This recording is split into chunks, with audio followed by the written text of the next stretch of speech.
कथा प्रारंभ होत है, सुनहु वीर हनुमान। आसन वाए बिराजिए, तेज पुंज बलवान सियावर।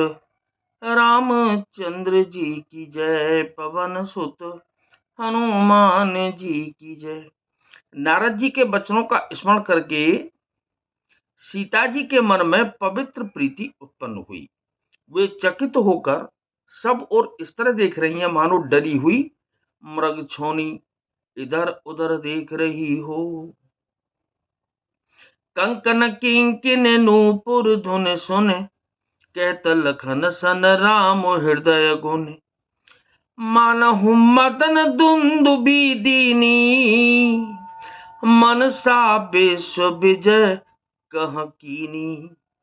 कंकड़ हाथों की कड़ी, करधनी और पायजेब के शब्द सुनकर श्री रामचंद्र जी हृदय में विचार कर लक्ष्मण से कहते हैं, यह ध्वनि ऐसी आ रही है मानो कामदेव ने विश्व को जीतने का संकल्प करके डंके पर चोट मारी है। अस कहि पीरी चितये तेहि ओरा, सिय मुख शशि भय नयन चकोरा। भय बिलोचन चारु अचंचल, मनहु सकुच निमित्त जे दिगंचल। ऐसा कहकर श्री रामचंद्र जी ने फिर कर उस ओर देखा।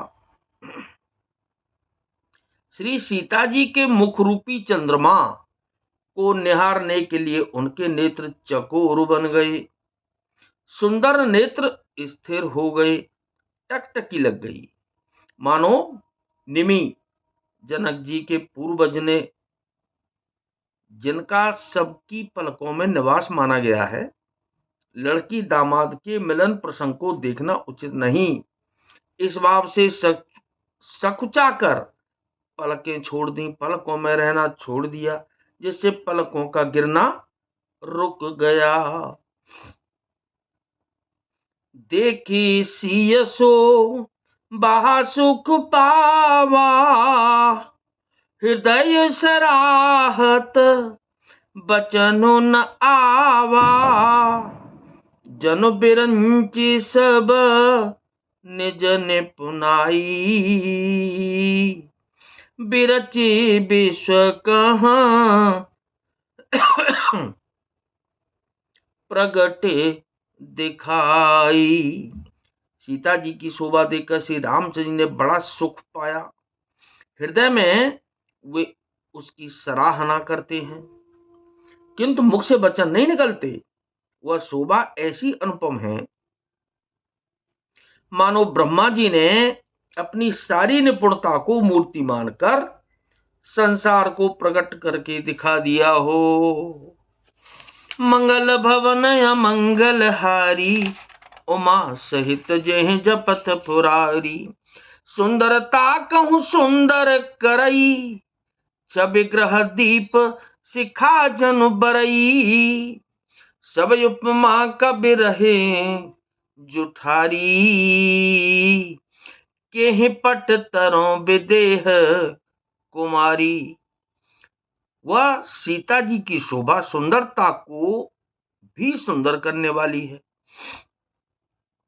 वह ऐसी मालूम होती है मानो सुंदरता रूपी घर में दीपक की लौ जल रही हो।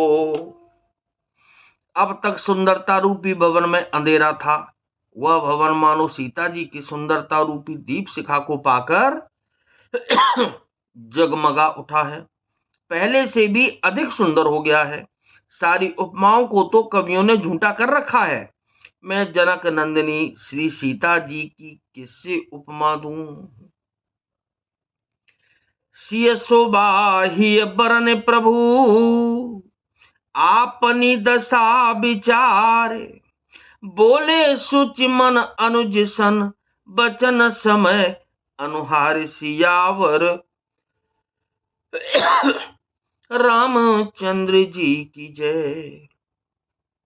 इस प्रकार हृदय में सीता जी की शोभा का वर्णन करके और अपनी दशा को विचार कर प्रभु श्री रामचंद्र जी पवित्र मन से अपने छोटे भाई लक्ष्मण से समयानुकूल वचन बोले क्या।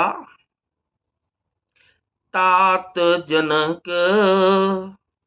तनयाय सोई, धनुष यज्ञ जे कारण होई। पूजन गौरी सखी ले आई, करत प्रकाशो फिर नहीं फूलवाई। हे तात, ये वही जनक जी की कन्या है जिसके लिए धनुष यज्ञ हो रहा है। सखियां इसे गौरी पूजन के लिए ले आई हैं। यह फुलवाड़ी में प्रकाश करती हुई फिर रही है। जासु बिलो की अलौकिक शोभा, सहज पुनीत मोर मनु क्षोभा। सो सब कारण जान विधाता, फरक कहीं सुबद अंग सुनु भ्राता।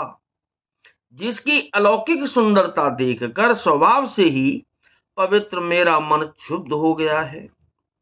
वह सब कारण अथवा उसका सब कारण तो विधाता ही जाने।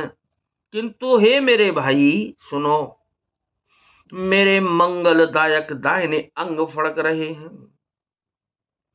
रघुवंश ही कर सहज सुभाऊ, मन कुपंथ पगुधर हिन काऊ।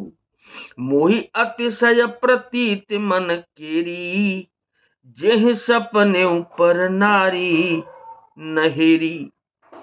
रघुवंशियों का ये सहज जन्मगत स्वभाव है कि उनका मन कभी कुमार्ग पर पैर नहीं रखता। तो अब ये हो क्या रहा है। मुझे तो अपने मन का अत्यंत ही विश्वास है कि जिसने जागृत की कौन कहे, स्वप्न में भी पराई स्त्री पर दृष्टि नहीं डाली है। जिनके लहाहे न रिपुर न पीठी, नहीं पावह परतिय मनु डीठी। मंगन लहाइन जिनके नाही, ते नरबर थोरे जगमाही। रण में शत्रु जिनकी पीठ नहीं देख पाते, अर्थात जो लड़ाई के मैदान से भागती नहीं, पराई स्त्रियां जिनके मन और दृष्टि को नहीं खींच पाती, और भिखारी जिनके यहां से नहीं पाते, खाली हाथ नहीं लौटते, ऐसे श्रेष्ठ पुरुष संसार में थोड़े हैं। करतब कहीं अनुज सन, मन सिय रूप लुभान। मुख सरोज मकरंद छवि, करहि मधुप इब पान सियावर। रामचंद्र जी की जय, पवन सुत हनुमान जी की जय। यूं तो श्री रामचंद्र जी छोटे भाई से बातें कर रहे हैं, पर मन सीता जी के रूप में लुभाया हुआ उनके मुख रूपी कमल के छवि रूप मकरंद रस को भौरे की तरह पी रहा है। कथा विसर्जन हो तो है, विदा हो हनुमान। राम लखन और जानकी सदा करें कल्याण सियावर। रामचंद्र जी की जय, पवन सुत हनुमान जी की जय।